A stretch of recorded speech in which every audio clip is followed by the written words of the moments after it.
আপনারা সবাই দেখেছেন আমাদের যে নজরুল ইসলাম, যে একজন পাট ব্যবসায়ী, তার ঘরে যে অগ্নিকাণ্ড, বৈদ্যুতিক বিদ্যুতের লাইন থেকে যে অনাকাঙ্ক্ষিত দুর্ঘটনা ঘটেছে, তার প্রেক্ষাপটে সে অনেক ক্ষতিগ্রস্ত হয়েছে। প্রায় 300 থেকে 350 মণ পাট ক্ষতিগ্রস্ত হয়েছে।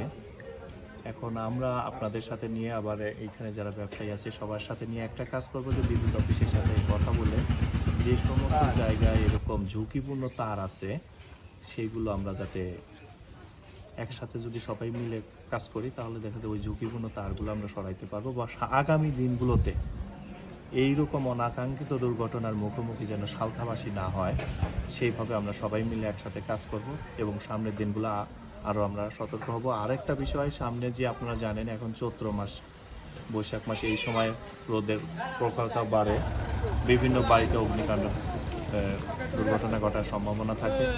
এগুলো আমি চাই আমাদের মাধ্যমে মানুষ সতর্ক হবে, সবাই সচেতন হবে।